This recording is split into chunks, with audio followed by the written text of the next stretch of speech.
안녕하세요. 드리머입니다. 오늘 순서는 두 가지입니다. 그리고 보너스가 하나 있어요. 첫 번째는 내 집 마련 예산 최대 한도를 계산하는 방법. 두 번째는 네이버 부동산에서 매물을 찾는 방법. 마지막에 보너스 있어요. 수도권 9억 이하 아파트 목록. 이거를 파일로 제공할 건데 뒤에 가서 설명하겠습니다. 자, 들어가 보죠. 예산 최대 한도를 계산하는 방법입니다. 일단 본인이 예산이 얼마인지 계산하려면 두 가지를 좀 고려를 해야 됩니다. 첫 번째는 본인이 갖고 있는 현금성 자산, 두 번째는 주택담보대출이 얼마나 가능한지일 건데요. 먼저 내가 가지고 있는 현금성 자산이 얼마나 되는가를 좀 파악하는 게 우선 돼야겠죠. 자, 현금성 자산의 종류에는 예금, 적금 이런 게 있을 거고요. 그리고 또 주식 예수금 같은 게 있을 수 있습니다. 그리고 엄빠론, 엄마 아빠론, 마지막으로 로또 당첨. 이 뭔 개소리야! 이렇게 모았을 때 내 현금이 총 얼만가 이거를 먼저 알고 있어야 됩니다. 자, 두 번째는 주택담보대출입니다. 주택담보대출의 한도가 얼마나 되냐. 무주택자 기준입니다. 지역마다 주택담보대출 가능한 금액이 조금씩 달라집니다. 투기과열지구 같은 경우 현재 서울 전체는 다 투기과열지구죠. 담보대출 한도, 그러니까 주택담보대출이 40%까지, 주택가격의 40%까지밖에 안 나옵니다. 조정 대상 지역은 그게 50%까지밖에 안 되고요. 그러니까 주택 가격의 절반만 대출 가능하다는 거죠. 그리고 비조정 지역, 규제가 없는 지역은 주택 가격의 70%까지 대출이 가능합니다. 네. 근데 이때 이 대출 가능한 금액은 보통 매매가액, 본인이 산 금액이 아니라요. KB 부동산의 시세를 기준으로 계산을 합니다. 예를 들어서 내가 투기과열 지구의 아파트 9억짜리를 샀는데 40% 대출 나올 거로 예상을 하고 산 거예요. 40%면 3억 6천만 원이죠. 근데 실제 KB 시세를 확인했더니 9억이 아니라 8억 5천인 거예요. 그러면 대출 금액이 훨씬 줄어들게 됩니다. 그러니까 이런 부분들 주의해서 보실 필요 있고요. 참고로 방금 말씀드렸던 KB 시세를 어떻게 보는지 간단하게 좀 설명을 드릴게요. 자, 첫 번째, KB 부동산에 접속합니다. 그냥 네이버에 KB 부동산 치시고 여기 KB부동산 리브온이라는 사이트 나오죠? 여기 들어가시면 돼요. 접속하시면 상단 메뉴 중에 매물 시세라는 메뉴 있을 겁니다. 여기 들어가시고 보시면 화면 좌측에 이렇게 단지 검색할 수 있도록 검색 창이 하나 있어요. 여기에 이제 본인이 원하는 단지를 검색하시면 돼요. 저는 샘플로 LG 개포자이를 검색했다고 가정할게요. LG 개포자이 검색해서 클릭해 보시면 이렇게 상세 정보가 이런 내용들이 보입니다. 처음에는 단지 정보가 보일 거고요. 여기에서 시세 실거래가 탭을 클릭을 하면 이렇게 아래쪽에 매매가의 일반 평균가라는 가격이 나옵니다. 이게 우리가 보통 KB 시세 대출 받을 때 기준으로 삼는 가격이에요.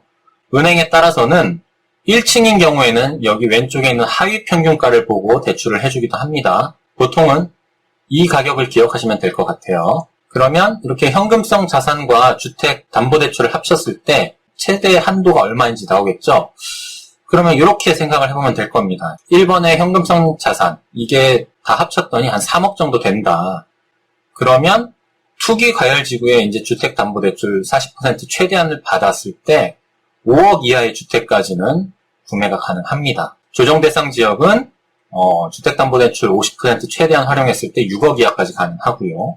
마지막 비조정 지역, 규제가 없는 지역은 주담대 70% 받았을 때 10억 이하까지 구매가 가능합니다. 근데 3억까지 안 되고 내가 보유 현금이 한 1억이다. 그런 경우에는 이렇게 구매 가능한 가격대가 확 줄어들어요. 그러니까 투기과열지구에는 1억 6천 이하, 조정대상 지역 2억 이하, 비조정 지역 3억 5천 이하 이렇게 줄어듭니다. 그러니까 지금 현실적으로 보면 투기과열지구, 서울 같은 경우는 중위가격, 그러니까 아파트 중간 평균 가격대가 9억이 넘어요. 그러니까 현금 3억을 들고 있어도 내 집 마련하려고 서울의 아파트들을 둘러보면 보유 금액이 턱없이 부족하다는 얘기죠. 그러니까 현재 대출 한도가 이렇게 줄어서 내 집 마련이 쉽지 않다라는 게 사실 이런 것 때문에 나오는 얘기들입니다. 자, 각자 본인의 그 현금성 자산 얼마인지는 모두 다 다를 거예요. 그리고 내가 원하는 지역도 다를 거니까 본인의 예산은 직접 한번 계산을 해보세요. 이런 식으로 계산을 하시면 됩니다. 자, 그러면 이제 네이버 부동산에서 매물 찾는 방법에 대해서 말씀을 좀 드리려고 합니다. 첫 번째로 이제 내 예산에 맞는 아파트 후보군을 찾는 방법에 대해서 소개를 좀 해드릴게요. 이거는 네이버 부동산 사이트를 직접 보면서 좀 말씀을 드릴까 합니다. 네이버 부동산 사이트인데요. 일단 어떻게 하시면 되냐면 여기 상단 메뉴를 쭉 보시면 여기에 내가 원하는 항목들만 쭉 검색을 해서 볼 수 있는 필터 기능들이 있어요. 보시면 지금 현재 저는 아파트와 아파트 분양권, 재건축 물건만 보겠다라고 체크를 해놓은 거고요. 자, 가장 먼저 여기 거래 방식에서 나는 아파트를 살 거니까 뭐 전세나 월세가 아니면 매매만 체크를 해주시고요. 닫고, 그리고 여기 가격대에서 내 예산 최대 한도 아까 계산했죠. 그게 넘지 않는 한도 내에서 원하는 가격대를 설정하시면 돼요. 뭐 예를 들어 내가 최대 한도가 9억이다. 근데 한 6억에서 9억까지 보겠다. 이렇게 설정하시고요. 그리고 면적에서 내가 원하는 평수도 설정할 수 있어요. 뭐 예를 들어 나는 30평대만 보겠다. 그럼 30평대 클릭하시면 되고 20평에서 30평을 보겠다. 그럼 두 개 다 클릭해 주시면 되고요. 일단 30평만 해볼게요. 그리고 준공 연도를 설정할 수 있는데요. 나는 한 20년 넘어가는 건 좀 그렇고 한 15년도 이내, 연식이 15년 이내인 것만 좀 보고 싶어. 그러면 이렇게 설정해 주시면 돼요. 그리고 뭐 세대수도 나는 한 300세대 이하는 좀 그렇고 300세대 이상만 좀 볼래. 그럼 이렇게 300부터 뭐 한 2000 이 정도까지 설정해 주시면 됩니다. 자, 그러면 이렇게 설정이 다 됐으면 이제 아파트를 찾으면 되는데요. 어떻게 찾냐면 내 직장이 있을 거잖아요. 현재 다니고 있는 직장 위치에서부터 쭉 검색을 해서 가면 됩니다. 내 직장이 예를 들어서 여의도다. 여의도가 여기 있죠? 자, 여의도가 여기 있는데 여기에서부터 여의도로 가는 지하철 노선들을 따라서 쭉 찾아가면 돼요. 내가 이용하는 지하철이 9호선이다. 그리고 나는 국회의사당역에 내린다. 그러면 여기에서부터 시작을 하는 거죠. 그래서 여기서 시작해서 뭐 동쪽이 됐든 아니면 서쪽이 됐든 좋습니다. 내가 원하는 방향으로 일단 쭉 따라가 보는 거예요. 이렇게 쭉 9호선을 따라가다 보면 내가 지금 현재 6억에서 9억대 아파트를 설정을 해놨는데 안 나와요. 그쵸? 이 지역들, 현재 내가 보고 있는 지역들은 저 금액대에 해당하는 아파트가 없다는 얘기입니다. 계속 가요. 마커가 보일 때까지. 여기 하나 보이네요. 송파에. 송파 성원 상대빌 매매 하나 있는데 9억. 쭉 가보죠. 네, 강남권을 지나고 하남, 미사 정도 와야 이제 네이버 매물들이 하나 두 개씩 좀 보입니다. 강동에도 좀 있는 것 같고요. 보면 일단 이쪽에 이렇게 좀 집중적으로 있는 것 같아요. 그러면 내가 원하는 가격대 6억에서 9억 사이의 매물들은 이 지역이 좀 많구나라는 걸 이제 알 수 있는 거죠. 그러면 이 지역에서 일단 어디에 그래도 살고 싶은지 어떤 아파트가 좋아 보이는지 이런 것들을 좀 먼저 판단을 좀 해볼 필요가 있어요. 지도 보는 법을 간단하게 좀 말씀드리면 여기에 이 붉은색과 주황색이 있어요. 이거는 상권이라고 생각하시면 돼요. 그러면 하남 미사의 강변 스타일스 이 아파트는 상권을 서쪽과 남쪽에 끼고 있는 아파트네. 이렇게 지도만 봐도 대략 판단이 되는 거죠. 그리고 뭐 보시면 초등학교 위치 보이죠? 초등학교도 그렇게 멀지 않고 이런 것들을 먼저 지도를 보면서 판단을 먼저 해보는 겁니다. 그래서 내가 원하는 입지의 아파트가 어디 있는가 지도를 통해서 먼저 좀 골라보는 거고요. 그러면 이제 뭐 예를 들어 나는 이 정도 입지면 좋겠어. 상가도 좀 가까워야 되고 초등학교도 그리 멀지 않았으면 좋겠어. 라고 생각하셨다면 클릭을 해보는 거죠. 이렇게 아파트 이름이 나오고요. 오른쪽에 별 모양이 있어요. 별 모양을 일단 클릭해서 관심단지에 추가를 해놓습니다. 그리고 이렇게 쭉 더 보는 거죠. 더 보니까 여기도 괜찮은 것 같다. 골든 센터 여기도 마음에 든다. 그러면 이것도 클릭해서 관심단지에 추가를 해놓는 거예요. 이런 식으로요. 쭉 여러 지역들을 살펴보는 겁니다. 지금은 동쪽으로만 쭉 왔는데 한쪽 지역만 이렇게 쭉 보지 마시고 다시 여의도로 가서 서쪽으로 한번 가보죠. 이거는 9호선 따라 서쪽으로 가면 이쪽에서도 좀 내가 설정한 금액대 아파트들이 좀 보이죠. 그래서 뭐 나는 이런 아파트를 좀 원해. 상가도 좀 가깝고 여기는 뭐 마곡지구도 가깝고 좋네. 역시 관심단지 이렇게 추가를 해놓고 보는 겁니다. 뭐 이런 식으로요. 그리고 현재 내가 추가해놓은 관심단지들은 요 네이버 부동산 상단 메뉴에 보시면 마이 관심이라고 있어요. 여기 들어가 보시면 쭉 확인이 가능합니다. 자, 이런 식으로 내가 관심이 가는 아파트들 일단 먼저 좀 등록을 해놓으면 됩니다. 정리해보죠. 첫 번째, 네이버 부동산에 들어간다. 두 번째, 내 예산과 선호에 맞게 필터링을 설정한다. 세 번째, 직장에서 연결되는 지하철 노선을 따라 지도를 이동해본다. 네 번째, 마음에 드는 곳을 관심단지로 등록해둔다. 이렇게 해서 내 예산에 맞는 아파트 후보군을 먼저 정하고요. 이제 중요한 거 나옵니다. 아파트 급매를 찾는 방법. 자, 아까 등록했던 아파트 다시 볼게요. 미사강변 도시 8단지 스타힐스 아파트를 예시로 설명을 좀 해보겠습니다. 여기 아파트를 클릭해 보시면요. 이렇게 아파트의 정보, 기본적인 정보들이 나오고 또 이 매물 정보들이 아래쪽에 목록으로 쭉 나옵니다. 근데 이 매물 정보들도 내가 조금 더 필터링을 해서 좁혀서 볼 수가 있어요. 가장 먼저 해야 될 일은 이 아파트의 면적 중에 내가 원하는 타입, 내가 원하는 평수를 좀 먼저 명확하게 결정을 하는 겁니다. 그래서 나는 한 35평이고 그리고 이 B타입이라는 건 보통 판상형이 아닌 타워형을 얘기하거든요. 그리고 이렇게 숫자만 있는 경우가 대부분 판상형이에요. 나는 좀 마통풍이 되는 판상형 구조의 35평 아파트를 원해. 이런 식으로 좀 내가 원하는 거를 좀 구체화할 필요가 있습니다.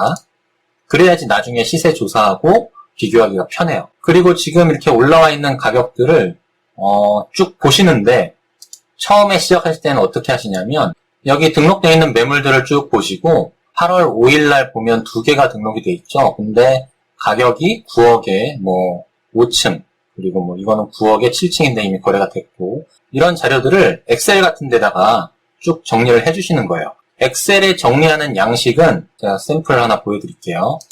자, 이런 식으로 지역, 그리고 아파트명, 그리고 타입, 전용면적, 등록일자, 동층, 최저가 이런 식으로 쭉 정리를 해주시는 거예요. 한 2, 3일에 한 번씩 들어가서 새롭게 등록되는 매물이 있는지 확인하고 쭉 꾸준하게 이렇게 이 가격대를 적어 보시는 거죠. 이 과정을 한 2-3달 정도 하면 이런 식으로 대략의 가격대가 차트로 만들어져요. 근데 전부 다 정리하지 마시고요. 최저 가격, 요 등록 일자별로요.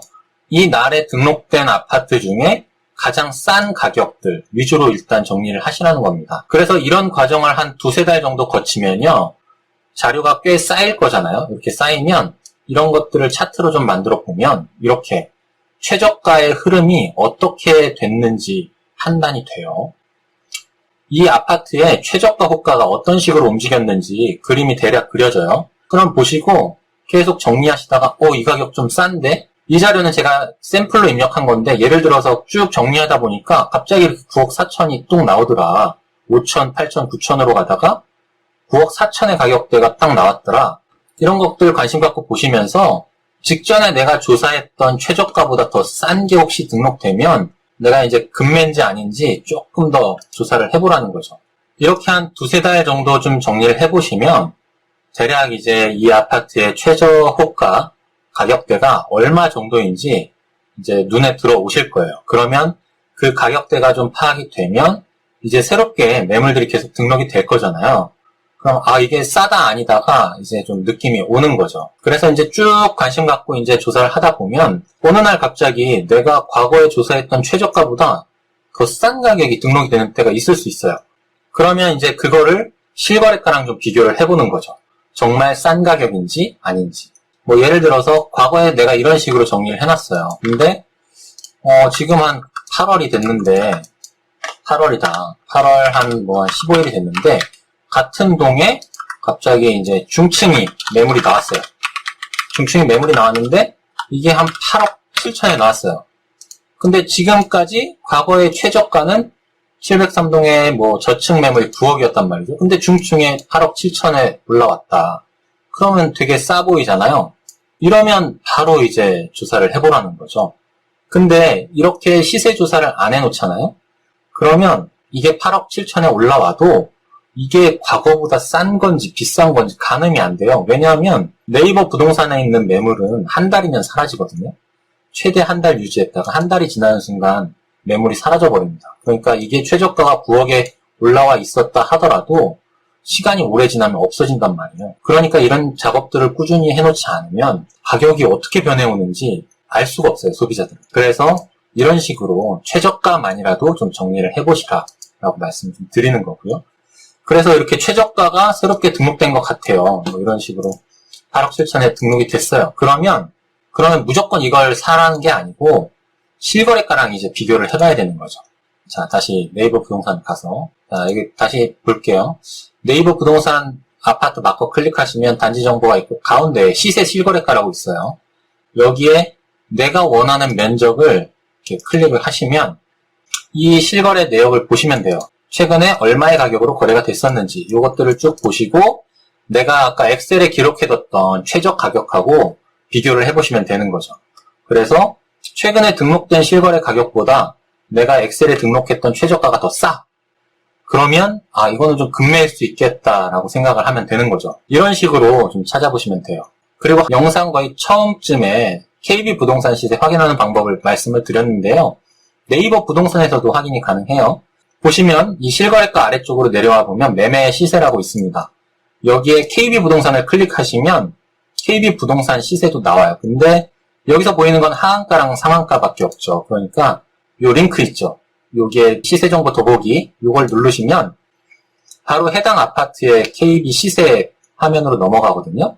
여기에서 일반 평균가 이렇게 확인하셔도 됩니다. 자, 이런 식으로 이제 실거래가까지 확인을 했는데 이게 진짜 싼 가격이었어. 그러면 그때는 이제 바로 부동산에 전화를 하는 겁니다. 여기 밑에 부동산 중개사무소 이름이 나오죠? 이거를 클릭하시면 이렇게 연락처가 나옵니다. 상단에. 이렇게 상단에 연락처 보시고 바로 전화를 하시는 거죠. 그래서 어떤 매물, 몇 동, 얼마짜리, 몇 층 매물에 관심이 있어서 전화했는데 혹시 오늘 저녁에 볼 수 있냐? 이렇게 물어보시는 거죠. 그래서 직접 방문하셔서 집 상태를 보시고 진짜 마음에 든다. 그러면 계약을 하시면 되는 겁니다.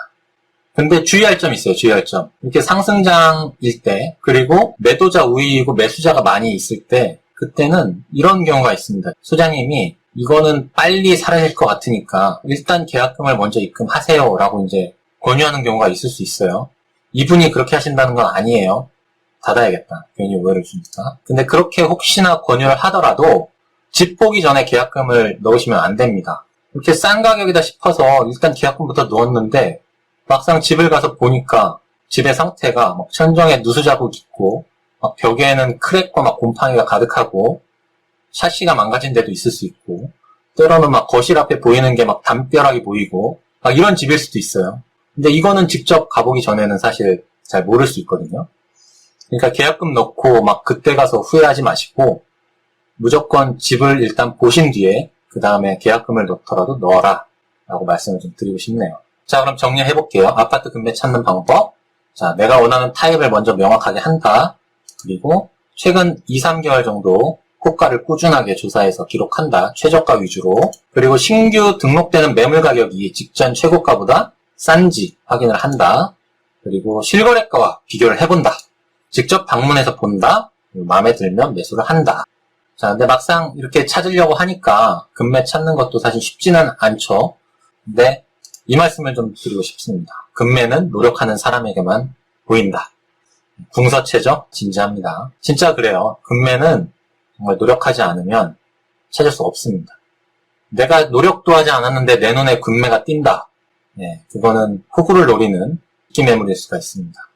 그러니까 본인이 꾸준하게 조사하고 가격에 대한 감을 잡으신 뒤에 과거에 조사했던 가격들과도 비교해보시고 실거래가랑도 비교를 해보시고 그 다음에 직접 집에 가서 보고 이런 과정을 거쳐야 진짜 금매다운 금매를 얻을 수 있는 겁니다.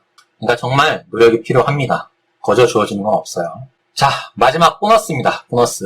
처음에 네이버 부동산을 활용해서 내가 관심 있는 관심단지 등록하는 방법 설명을 좀 드렸는데요. 사실 이렇게 지도 이렇게 쓱쓱쓱쓱 움직이면서 찾아도 되긴 하는데 되게 좀 번거롭잖아요. 그래서 제가 일단 좀 여러분들이 원하는 만한 아파트 조건을 걸어서 한번 정리를 좀 해봤어요. 한 4억에서 9억 사이의 아파트들을 15년 이하의 한 500세대 이상 그리고 한 전용 84, 33에서 34평 정도 되는 아파트의 목록을 싹 정리를 한번 먼저 해봤어요. 그래서 이거를 그냥 제공을 해드리려고 합니다.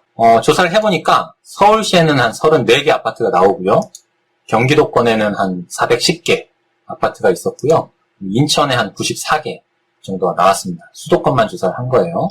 그래서 이거를 어떤 식으로 드릴 거냐?